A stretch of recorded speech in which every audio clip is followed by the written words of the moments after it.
Así es, y damos la bienvenida aquí al set de Canal Antigua, ubicado en el Parque de la Industria, a José Carlos Sanabria. Él es analista de la Asociación Investigación y Estudios Sociales. Así es, bienvenido, José Carlos. Muy buenos días, Carmen, muy buenos días a todos los televidentes en un día muy especial, muy importante para el país. Vamos a conversar contigo un poco sobre encuestas y esas diferencias entre voto rural y voto urbano. Vemos que algunos candidatos son particularmente fuertes en áreas urbanas y otros no tanto en las áreas rurales. ¿A qué se debe esta variabilidad?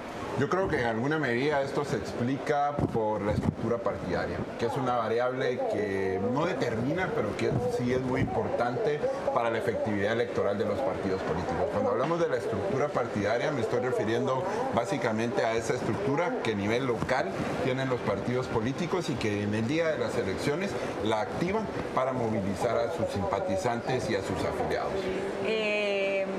Vamos a tratar de hacer un pequeño recuento de cómo es que está la situación de las encuestas actualmente. Ustedes saben que han estado circulando, pues hubo un tiempo límite para poderlas presentar. Ha habido movimientos interesantes, algunos suben, otros bajan. No hay una seguridad sobre cuánto las encuestas influyen desde el punto de vista científico, digámoslo así, o técnico en la decisión de los ciudadanos. Podríamos decir que no nos dejemos influenciar tanto por esas tendencias que nos marcan las encuestas, sino más bien que vayamos a votar realmente por aquellas personas que consideramos nosotros son las más adecuadas para llevar adelante el futuro del país. Pero volvamos sobre este tema, considerando lo que bien mencionabas, de que mucho depende de la estructura de los partidos políticos. Eso quiere decir que aquellos partidos políticos que tienen más años de estar corriendo en distintas contiendas electorales y que mantienen una estructura permanente, son esos partidos que tienen más posibilidades de captar ese voto rural. Sí, indudablemente, porque son los partidos que tienen la capacidad de articular y movilizar principalmente a los ciudadanos que viven alejados de los centros de votación.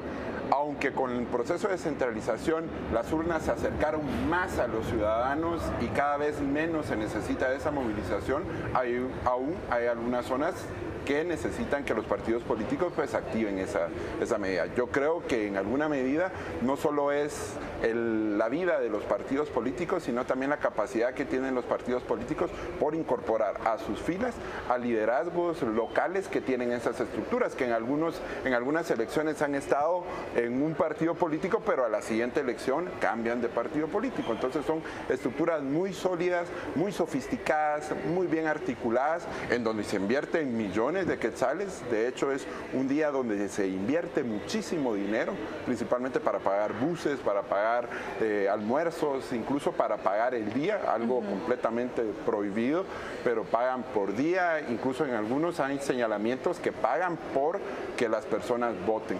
Esto creo que nos pone también en la medida en que hay, por ejemplo, estudios que demuestran que los partidos movilizan 200 personas, por poner un ejemplo, pero que obtienen 100 votos. Es decir, tampoco significa que las personas se sientan comprometidas a votar por ese partido solo porque los llevó a las urnas. Ni los están condicionando, por supuesto. Ahora bien, José Carlos, ¿quién vota más?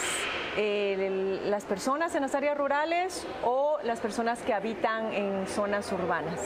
Al menos en el proceso electoral pasado, Carmen, hubo, por ejemplo, en Sololá, municipios donde la participación superó el 95% en la primera vuelta.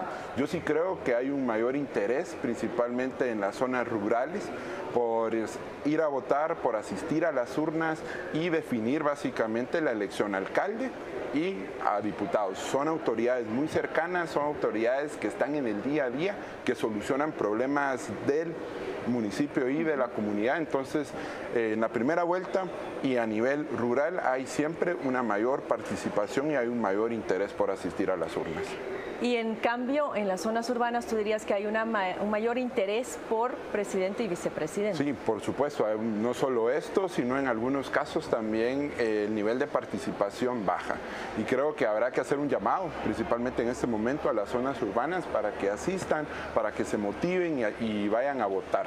Esta crisis política que ha afectado al país entero, creo que en la zona urbana también está teniendo un efecto, principalmente para desmotivar el voto. Podríamos pensar entonces que en esta ocasión el comportamiento va a ser similar, en términos de que será el voto rural quien defina esta primera vuelta ¿Y cuál sería el escenario que viviríamos de cara a la segunda vuelta? ¿Crees que va a ser en esa segunda vuelta el proceso definido por el voto urbano?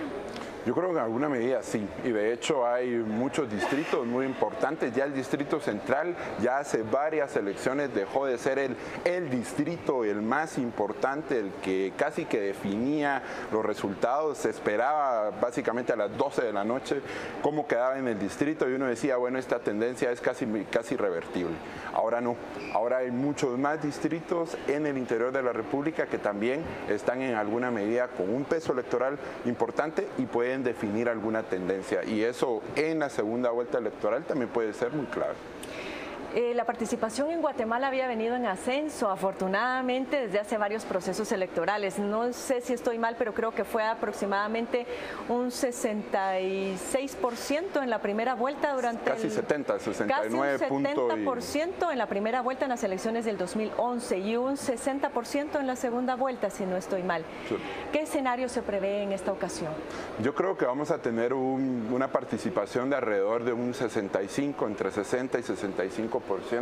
Los últimos acontecimientos creo que levantaron un poco el ánimo, levantaron pues ese sentimiento de que las cosas pueden cambiar en el país, y sí creo que un buen grupo de los inconformes, de los manifestantes del sector urbano que en algún momento no quería ir a votar porque no sentía que el sistema estaba dando respuestas, con los últimos sucesos pues creo que la lectura es distinta, y vamos a ver, aunque no una participación mayor que la que tuvimos en el 2011, pero una participación bastante cercana.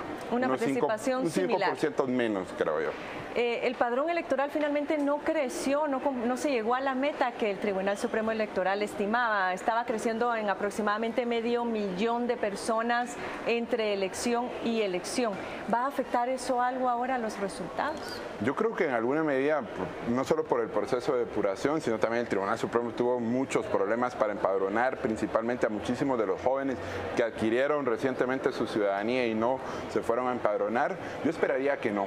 Yo que esperaría que al contrario tenemos un padrón más depurado, un padrón que en este sentido pues podría reflejar de alguna manera más el número de personas aptas para votar en el país. Los jóvenes, ¿cómo crees que va a ser la participación de esos jóvenes que hoy han estado viviendo de una manera muy activa todo este contexto, todas estas manifestaciones ciudadanas, toda esta inconformidad con el sistema? Bueno, yo creo que hay un muy buen grupo de jóvenes que está muy emocionado, que está muy interesado y que tiene muchas ganas de asistir a votar. Los últimos sucesos principalmente han levantado esa esperanza de cambio y aunque básicamente eso dependerá mucho de cuántos de esos jóvenes realmente obtuvieron el padrón electoral. Sí, se inscribieron, se empadronaron. Indudablemente, pero también hay un grupo de jóvenes que todavía no están interesados, que creen que estas elecciones no son la solución a la crisis, porque tampoco la es, ¿verdad? Pero en este sentido yo creo que sí podrían verse motivados. Y aquí la duda está en cuánto de esos manifestantes, de ese grupo de manifestantes, efectivamente están empadronados. Un último mensaje, José Carlos, antes de irnos a redes sociales para conocer la opinión de nuestros televidentes. Yo creo que es importante salir a votar, expresar nuestra intención por la preferencia que nosotros queremos. Este es un día importante para Guatemala y esperamos que los centros de votación se repleten y se llenen de muchísima gente de alrededor del país. Muchísimas gracias, José Carlos, por tu gentileza en aceptar nuestra invitación a venir tan temprano esta mañana.